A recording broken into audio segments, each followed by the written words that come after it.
नमस्कार दोस्तों। Law of one यानी एक का कानून, या कह लीजिए एक का ज्ञान, या कह लीजिए एक का तरीका, यह उसका 5वां सत्र है जो जनवरी 23, 1981 को रिकॉर्ड किया गया था। दोहराया जाता है कि इस किताब में दी गई सभी सूचनाएं और जानकारियां या तो आप जान सकते हैं, मान सकते हैं, या नज़रअंदाज कर सकते हैं, या सिरे से खारिज कर सकते हैं, क्योंकि यह आपकी फ्री विल है जो आपको अनंत रचयिता द्वारा दी गई है। आइए दोस्तों, इसमें आगे बढ़ते हैं।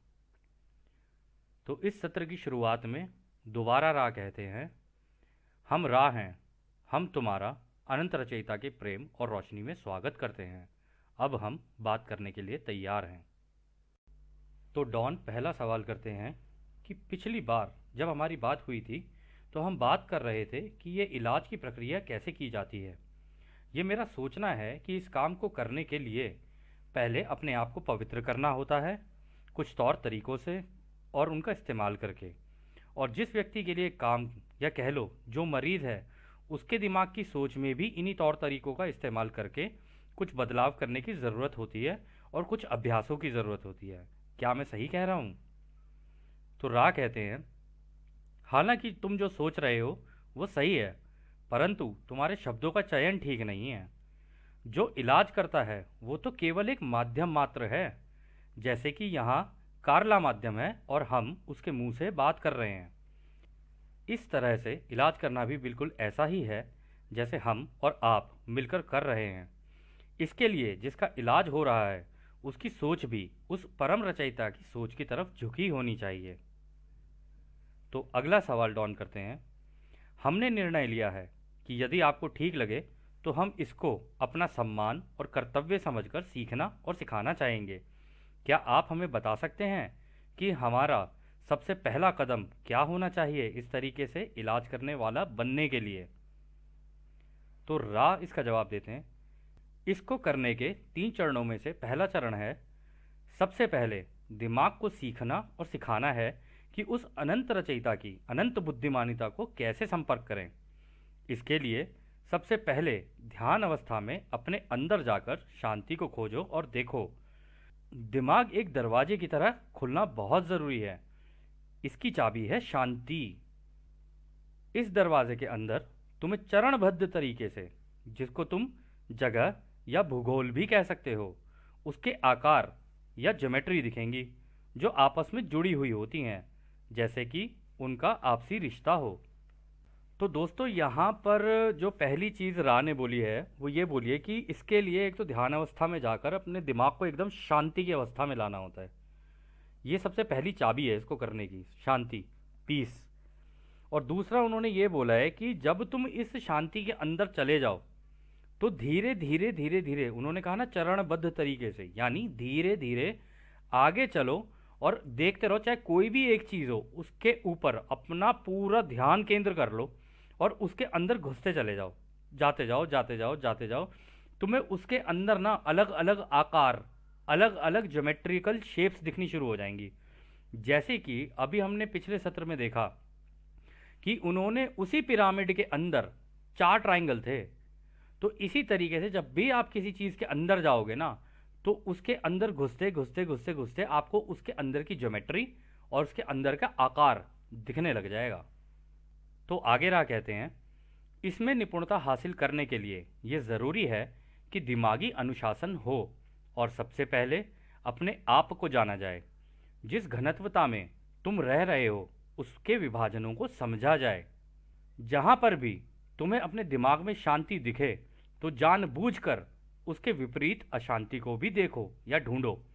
फिर ठीक इसका उल्टा करो। जहाँ अशांति दिखे वहाँ शांति को देखो, जहाँ शांति दिखे वहाँ अशांति को देखो। हर किसी के दिमाग में ये दोनों चीज़ें मौजूद हैं, बस उसे ढूंढना होता है।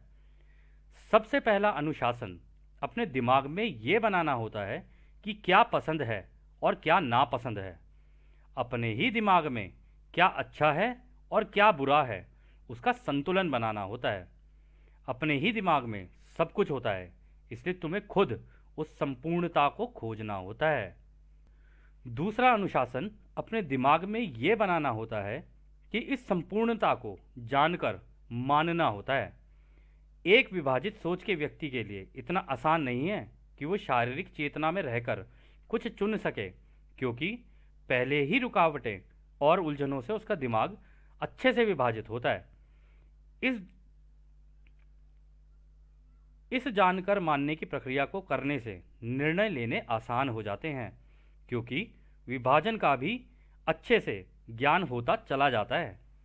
तीसरा अनुशासन या अभ्यास है सबसे पहले वाले को दोहराना, पर अपने अंदर नहीं, दूसरों के अंदर इसको ढूंढना है जिससे वो मिलता जुलता है। हर किसी में ये संपूर्णता होती ही होती है, इसलिए हर संतुलन को समझना ज़रूरी है।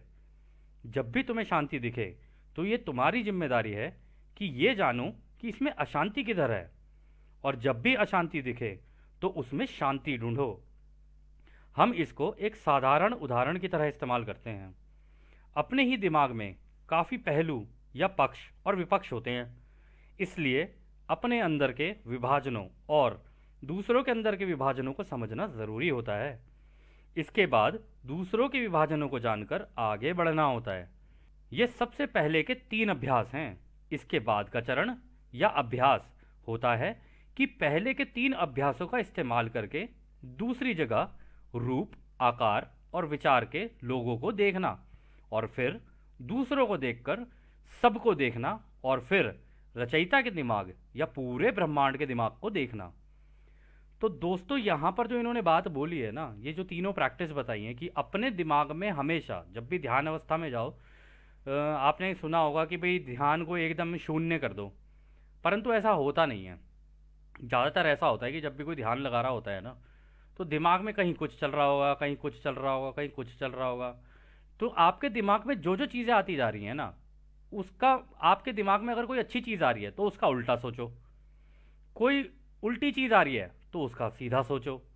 तो ऐसे करते करते करते करते होता क्या है कि दिमाग का ना एक संतुलन बनना शुरू होता है, और धीरे धीरे ये अभ्यास करते करते ना एक आम मतलब स्थिति में भी, जैसे आप बाहर निकलोगे, लोगों से मिलोगे और किसी से बात करोगे, किसी से कुछ, तो आपका दिमाग ना खुद ही संतुलन बनाना शुरू कर देता है कि ये सामने वाला भी मैं ही हूँ, ये जो बोल रहा है इसकी बात जो है, इसकी बात में कहाँ कहाँ विभाजन है, और जो विभाजन है तो उसका उल्टा क्या है।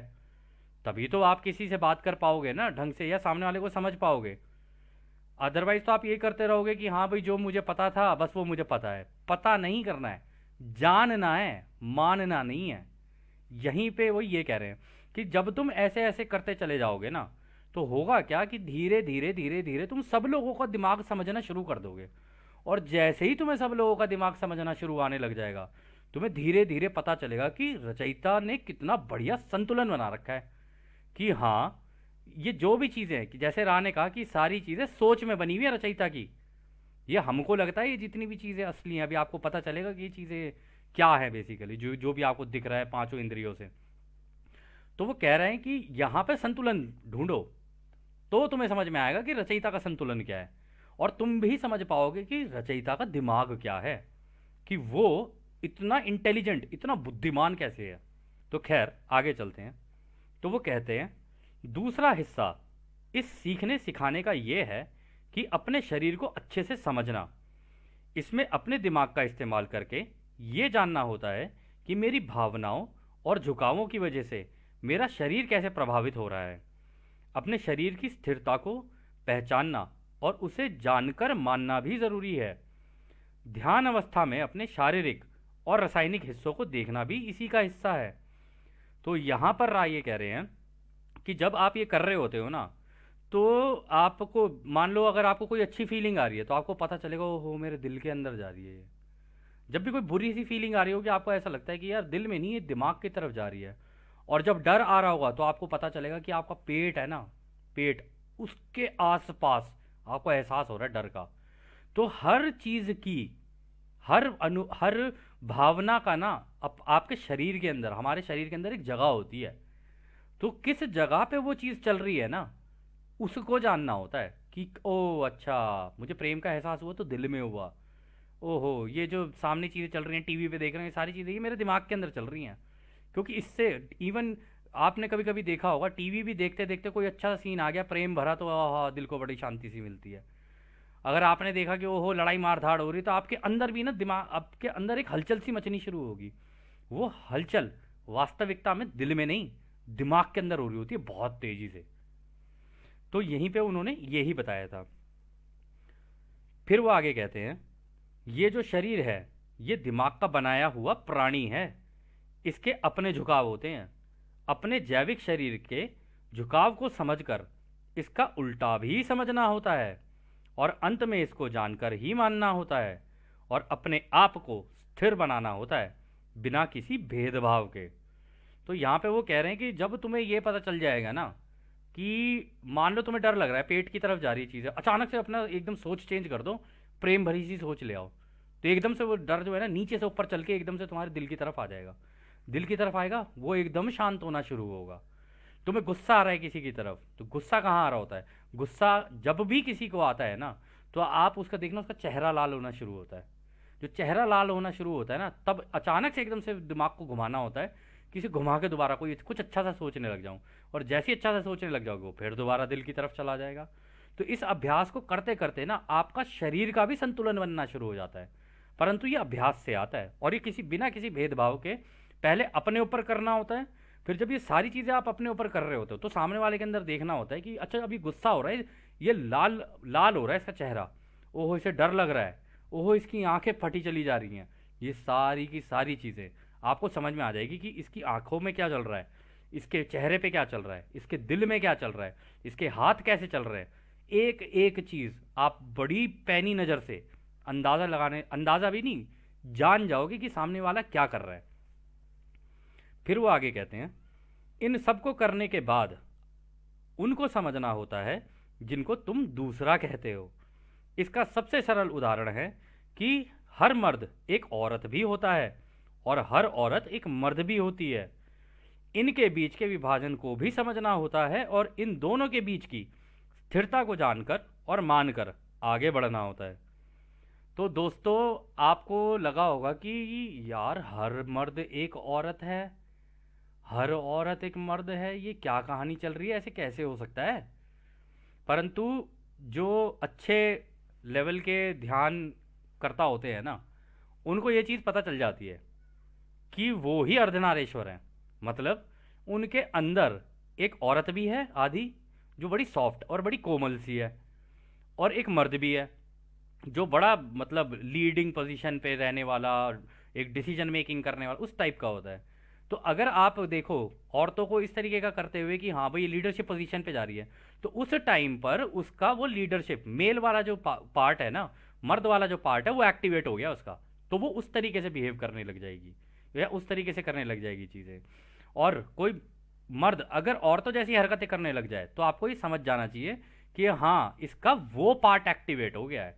बट यहाँ पे उन्होंने बोला बिना किसी भेदभाव के देखना है इसको, कोई कैसे भी हो सामने, आपको ये पता चल जाएगा कि हर मर्द के अंदर एक औरत भी होती है, एक हर औरत के अंदर एक मर्द भी होता है।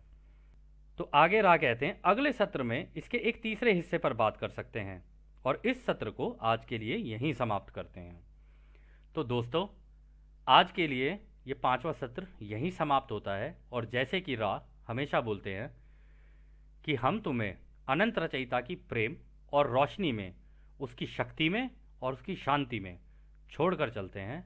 आद ने हमारे भाइयों, आद ने। धन्यवाद दोस्तों।